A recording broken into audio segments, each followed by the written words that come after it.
warahmatullahi wabarakatuh. Waalaikumsalam warahmatullahi wabarakatuh. Halo anak-anak, selamat pagi. Pagi Bu. Apa kabarnya hari ini? Alhamdulillah, luar biasa. Allahu Akbar. Ibu akan absen dulu ya. Coba tengok kanan kiri kalian, apakah ada yang kosong? Tidak ya? Tidak Bu. Berarti berangkat semua. Alhamdulillah. Sebelum kita mulai pembelajaran hari ini, alangkah baiknya kita berdoa terlebih dahulu. Coba tadi yang berangkat paling awal siapa? Ya, Mbak Dika, coba siapkan. Berdoa dimulai. Bismillahirrahmanirrahim. Raditu billahi rabba wa bil islami dina wa bi Muhammadin nabiyya wa rasulah. Rabbi zidni ilma warzuqni fahma. Amin. Selanjutnya kita akan menyanyikan lagu nasional, yaitu lagu Garuda Pancasila. Yuk bareng-bareng ya. 1, 2, 3. Garuda Pancasila, akulah pendukungmu, patriot proklamasi, sedia bergerak untukmu.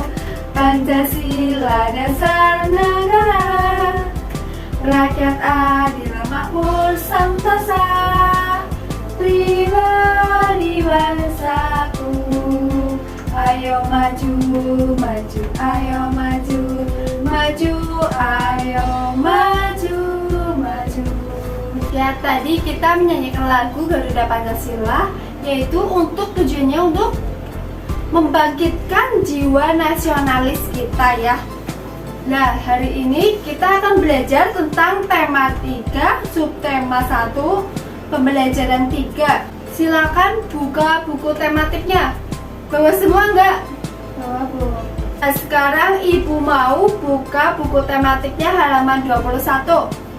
Di situ ada teks bacaan percakapan antara Siti, Udin, dan Lani, di mana mereka membalas proses pencernaan di dalam tubuh. Nah, Ibu ingin kalian membaca buku masing-masing. Sudah ya membacanya? Ya. Nah, di situ kita bisa mengetahui bahwa makanan itu tidak harus mahal. Makanan itu sumber bagi tubuh kita.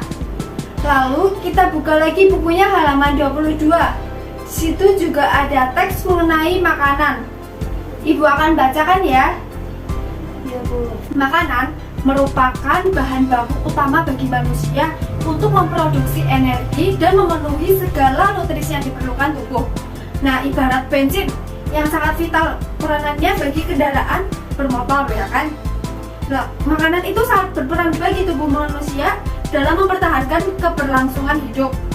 Namun, tidak semua jenis makanan yang dikonsumsi dapat memberikan asupan gizi yang baik dan sehat. Makanan yang sehat ialah makanan yang mengandung semua zat gizi yang dibutuhkan oleh tubuh untuk memperoleh energi. Nah, jadi tidak semua makanan yang mahal, makanan enak, itu termasuk makanan yang sehat. Nah, makanan yang sehat di sini adalah yang mengandung semua zat gizi. Selanjutnya yaitu dalam pemenuhan makanan, manusia tidak dapat bekerja sendiri. Contohnya dalam budidaya padi, manusia memperlakukan interaksi sosial dan interaksi dengan lingkungan hidup. Proses apa saja yang terjadi? Siapa saja yang terlibat dalam proses tersebut? Apakah dalam proses tersebut manusia berinteraksi dengan lingkungannya? Bagaimana dengan lingkungan sosialnya? Nah, di sini ada yang tahu tidak interaksi sosial itu apa sih?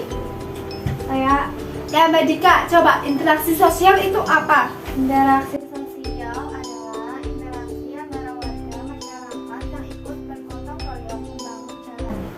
Ya betul sekali. Jadi dalam hidup kita ada interaksi.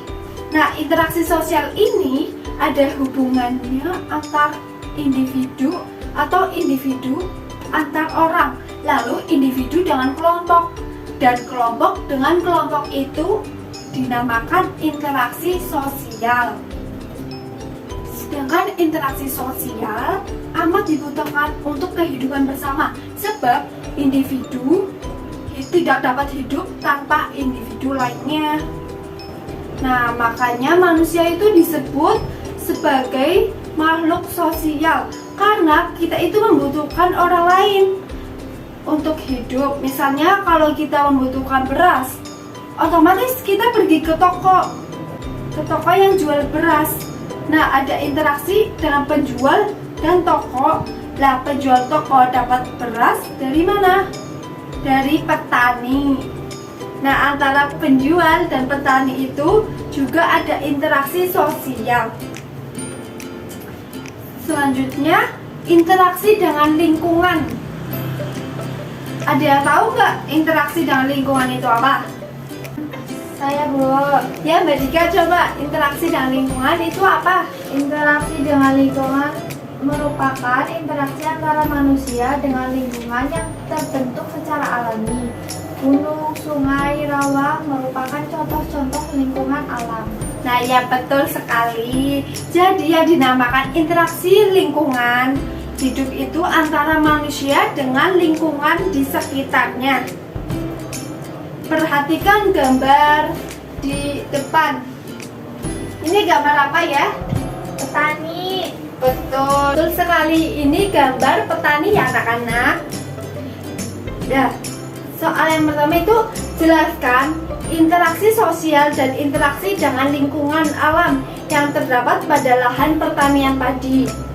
Nah, di sini interaksi sosial yang terjadi pada lahan pertanian, itu terjadi antara pemilik lahan dengan para pekerja yang mengolah tanah dan menanam padi. Sedangkan interaksi dengan lingkungan terjadi antara manusia dan tanah atau lahan sawah. Berikutnya, amatilah lingkungan di sekitar kalian. Coba sebutkan interaksi manusia dengan alam yang dapat kamu temukan di sana. Apa yang tengah dilakukan oleh manusia? Apa pengaruh dari lingkungan? Apa yang tengah dilakukan oleh manusia? Apa pengaruh dari kegiatan manusia terhadap lingkungan alam? Contohnya di sini ada orang yang sedang menebang pohon.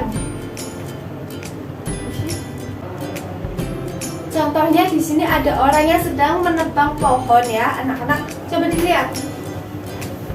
Nah, salah satu interaksi manusia dengan alam, kegiatan penebangan hutan.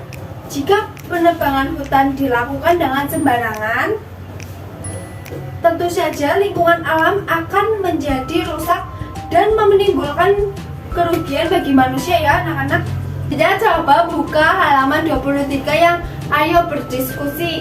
Di bagian ayo berdiskusi ternyata menarik untuk dicermati bahwa terdapat hubungan timbal balik dan saling mempengaruhi antara manusia dengan lingkungan hidupnya. Bersama dengan teman sekelompokmu, diskusilah interaksi yang terjadi di lingkungan sekitarmu, tak berupa lingkungan rumah atau sekolah. Isilah tabel berikut ini. Nah, di sini ada contoh.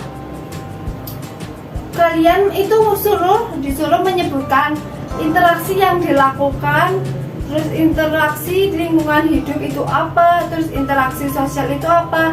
Coba ya dibagi menjadi 3 kelompok. Ada kelompok 1, kelompok 2, kelompok 3. Nah, kalian itu didiskusikan. Ini jawabannya interaksi yang dilakukan itu apa aja sih? Ibu kasih waktu untuk diskusi selama 30 menit mulai dari sekarang. Nah, karena dari kelompok 3 sudah selesai, Ibu minta kelompok 3 untuk membacakan hasil diskusiannya. Interaksi yang dilakukan itu apa, terus interaksi yang di lingkungan itu apa, interaksi yang di sosial itu apa. Coba dijelaskan ya. Interaksi yang dilakukan pekerja interaksi yang dilakukan. Pekerja bakti membangun jalan kampung. Interaksi lingkungan hidup, interaksi antara manusia dengan tanah yang digunakan untuk membangun jalan. Interaksi sosial, interaksi antara warga masyarakat yang ikut bergotong royong membangun jalan. Ya, betul sekali. Tepuk tangan untuk kelompok 3. Kita lanjutkan ya. Ketika kalian berinteraksi yang terjadi di lingkungan sekitarmu, identifikasikan pihak yang berinteraksi dengan memperhatikan hal-hal berikut ini ya. Apakah pihak yang berinteraksi memiliki perbedaan? Yang kedua, berapa usia manusia yang berinteraksi tersebut? Yang ketiga, apakah jenis kelamin mereka? Yang keempat, apakah pekerjaan mereka? Yang kelima, berasal dari latar belakang budaya apakah mereka? Yang terakhir, apakah agama yang mereka anut? Ya. Selanjutnya, Indonesia memang memiliki banyak keragaman budaya, adat istiadat, dan agama. Berdasarkan hasil pengamatanmu tersebut, buatlah sebuah komik sederhana yang mempertengahkan tentang interaksi yang dilakukan manusia. Pastikan tulisanmu itu menggunakan bahasa Indonesia yang santun dan ejaan yang tepat ya anak-anak. Selanjutnya yaitu berdasarkan penelitian pada tahun 2010, konsumsi beras masyarakat Indonesia mencapai 100 kg per kapita per tahun. Ketersediaan beras di tanah air pada masa mendatang tidak sejalan dengan laju pertumbuhan penduduk. Untuk mengurangi tergantungan itu, perlu ada perubahan konsep dan kebiasaan makanan masyarakat. Misalnya, ganti nasi yang makan pokok dengan makanan lain. Salah satu cara yang belakangan dikampanyekan pemerintah adalah tidak memakan nasi selama 1 hari. Kebiasaan ini misalnya dilakukan 1 hari dalam sepekan. Nah, sebagai pengganti selama sehari itu, warga bisa mengonsumsi sumber karbohidrat lain seperti jagung, ubi, singkong, talas, kentang, dan sagu. Betul. Nah, untuk mengaduk upaya pemerintah tersebut, berikut adalah sebuah iklan tentang singkong sebagai pengganti nasi. Nah, coba kita lihat kandungan singkong per 100. Di sini ada makanan singkong sebagai pengganti nasi, solusi makanan sehat, harga rakyat, rasa pejabat. Nah, di sini di iklan ini itu ada terdapat airnya berapa gram, besi, kalsium, fosfor, kalori, karbohidrat, lemak, protein, dan vitamin. Ternyata singkong ini bermanfaat untuk tubuh kita karena singkong ini mengandung zat-zat yang diperlukan tubuh kita. Nah, dalam iklan ini juga terdapat kalimat ajakannya, yaitu tadi apa kalimat ajakannya? Makanan singkong sebagai pengganti nasi, solusi makanan sehat, harga rakyat, rasa pejabat. Ini tadi termasuk apa? Kalimat Pak? Ajakan. Ya. Nah, kalian itu harus ingat, iklan itu harus ada kalimat persuasif atau kalimat ajakan untuk mengajak para pembaca atau orang yang melihatnya untuk tertarik dalam hal tersebut. Ya, itu contoh dari iklan ya, tentang singkong pengganti nasi. Nah, lanjut anak-anak, buka halaman 26. Masih ingatkah kalian tentang unsur-unsur dalam sebuah iklan? Coba kalian identifikasikan unsur-unsur iklan dalam iklan tersebut.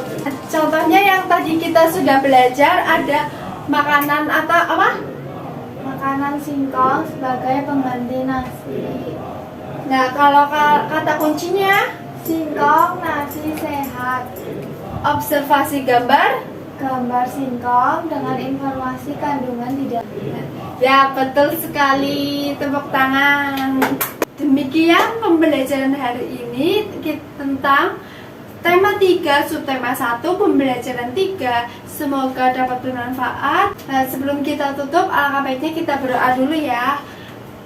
Berdoa mulai. Bismillahirrahmanirrahim. Berdoa selesai. Terima kasih. Wassalamualaikum warahmatullahi wabarakatuh. Waalaikumsalam.